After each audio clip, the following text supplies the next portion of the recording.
Assalamualaikum warahmatullahi wabarakatuh. Perkenalkan, nama saya Nia Maisara, NIM 63010200704. Di sini saya akan menjelaskan penjelasan dari jawaban UTS saya. Nomor 1, apa yang saudara ketahui tentang hedging? Hedging sendiri yaitu mencocokkan aktiva yang menghasilkan arus gas dengan waktu jatuh tempo sumber pendanaan yang digunakan untuk mendanai pembeliannya. Terus, kemudian bagaimana perlakuan hedging pada aset tetap?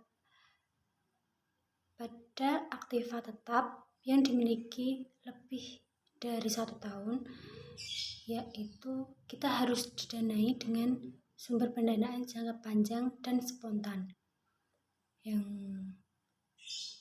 Dan kemudian bagaimana perlakuan hedging pada aset lancar?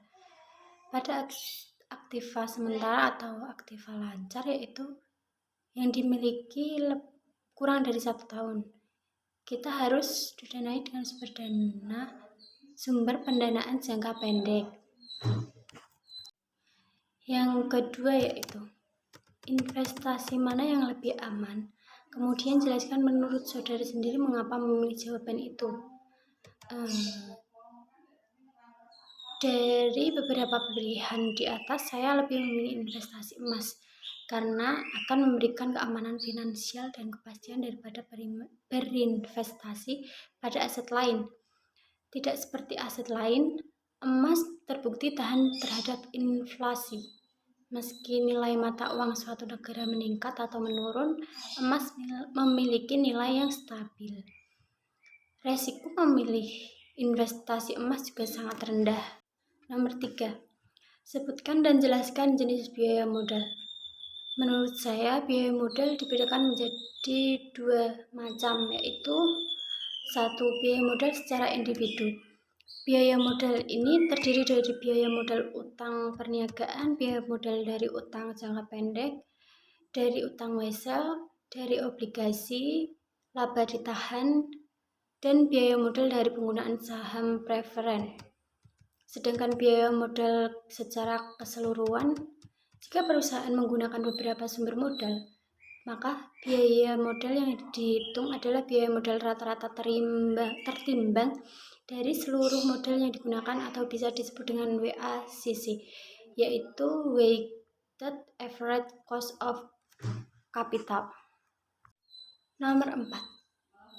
Di situasi pandemi COVID-19, banyak investasi terkena dampaknya sehingga terjadi penurunan ke level rendah, maka akan berdampak pada perekonomian negara. Menurut saudara, bagaimana solusi yang bisa saudara berikan? Jelaskan.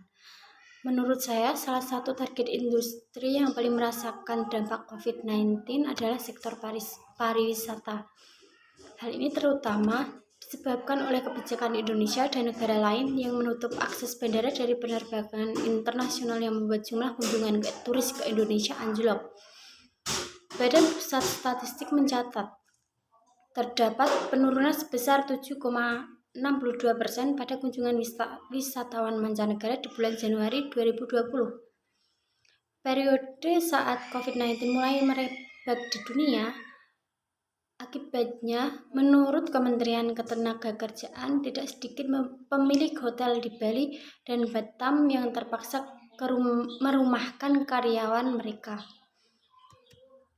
Organisasi Buruh Internasional atau yang disebut dengan ILO juga memprediksi pandemi corona akan membuat lebih dari 20 juta orang di dunia kehilangan pekerjaannya. Hal ini setara dengan kondisi pada krisis keuangan global yang terjadi pada rentang 2008 sampai 2009, yang mana jumlah pengangguran level dunia mencapai 22 juta orang. Solusi dari penjabaran di atas sangat penting bagi pelaku investasi dan investor untuk tetap menjaga, mengikuti, dan menganalisis perkembangan COVID-19. Dengan pengamatan dan perhitungan yang tepat, total kerugian dan dampak buruk dapat diminimalisir sekecil mungkin. Sekian penjelasan dari saya. Sekiranya ada tutur kata yang salah, mohon dimaafkan. Wabillahi taufiq wal hidayah. Assalamualaikum warahmatullahi wabarakatuh.